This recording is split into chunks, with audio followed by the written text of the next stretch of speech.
পরিযায়ী শ্রমিকের মৃত্যুতে ভেঙে পড়া পরিবার, পাশে দাঁড়ালেন সমাজসেবক মোহাম্মদ কুরবান শেখ।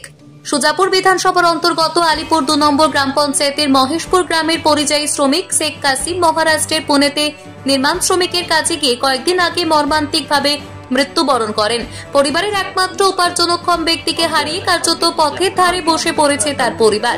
বাড়ি বলতে জরাজীর্ণ টালির ছাউনির একটি মাত্র ঘর, সেখানে ছোট ছোট সন্তানদের নিয়ে মানবেতর জীবন কাটাচ্ছেন স্বামীহারা মিনারা বিবি।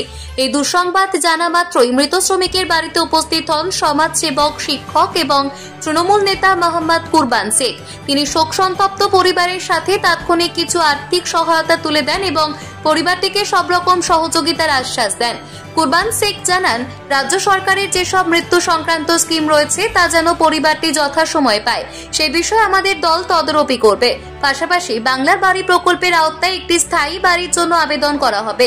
স্বামীকে হারিয়ে অসহায় মিনারা বিবি বলেন, আমার ছোট ছোট সন্তান রয়েছে, শরীর ভালো নয়, থাকার মতো একটা ঘরও নেই, তাই মাননীয় মুখ্যমন্ত্রী মমতা বন্দ্যোপাধ্যায়ের কাছে সাহায্যের আবেদন জানাচ্ছি। স্থানীয় মানুষজন জানান, মোহাম্মদ কুরবান শেখ বরাবরই এলাকার দরিদ্র, অসহায় এবং বিপদগ্রস্ত মানুষের পাশে দাঁড়ান।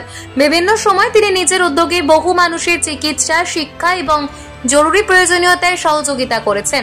পরিযায়ী শ্রমিক কাসিম শেখের অকাল মৃত্যুতে ক্ষতিগ্রস্ত এই পরিবারকেও তিনি একইভাবে পাশে থাকার আশ্বাস দিয়েছেন। মানুষের দুঃসময় এভাবে পাশে দাঁড়ানোর কুরবান শেখের ভূমিকা স্থানীয়দের মধ্যে প্রশংসিত হয়েছে। আজকে আমি এসেছিলাম আমরা আর কি আলিপুর 2 অঞ্চলে কবর বস্তিতে আর কি। ইনি কাসিম শেখ, ভালো নাম কাসিম শেখ পুনেতে কাজ করতে গেছিল মহারাষ্ট্রে, একজন পরিযায়ী শ্রমিক। সে ওখানে কাজ করতে গিয়ে মারা গেছিল।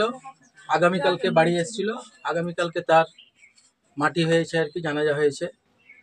খবরটা পেয়ে আজকে ওনার বাড়িতে এসেছি আর কি, পরিবারের সঙ্গে সাক্ষাৎ করতে এবং কিছু সহযোগিতা যেগুলো করা যায়, যেভাবে যেমন আমাদের কৃষক বন্ধু কার্ড রয়েছে আর কি, সেখান থেকে 2 লক্ষ টাকা, তারপরে পরিযায়ী শ্রমিকের যে একটা অনুদান আছে 2 লক্ষ টাকা, তারপরে ওখানে তার যে একটা ইন্স্যুরেন্স আছে সেখান থেকে কিছু আর্থিক সহযোগিতা পাই কিনা, এই সমস্ত আলোচনা করার জন্য আজকে এসেছি আর কি। পরিবারটা খুব গরিব পরিবার, আপনারা বুঝতে পারছেন যে তার বাড়ি ঘর কিছু নেই, ছোট ছোট 3টা বাচ্চা রয়েছে এবং ইনি কিছু কাজকর্ম করতে পারেন না, নিজে ভিডিও বাঁধতে জানেন না। এই পরিবার যদি কোনো রকম সরকারি সহযোগিতা পায় তার খোঁজ খবর নেওয়ার জন্য এসেছিলাম। সরকারের পক্ষ থেকে আমাদের সরকার কৃষক বন্ধুতে 2 লক্ষ টাকা দেয় আর কি, সেটা অবশ্যই পাবে। তার সাথে পরিযায়ী শ্রমিক কেউ যদি বাইরে মারা যায় তাদের যে একটা অনুদান আছে 2 লক্ষ টাকা, সেটাও পাবে এবং তার যে ইন্স্যুরেন্স, সেখানে কাজ করতে গিয়ে কোম্পানিতে মারা গেছে, সেটাও পাবে। তো তার আগে তার ডেথ সার্টিফিকেটটা দরকার, ওটা ওনারা ব্যবস্থা করবেন।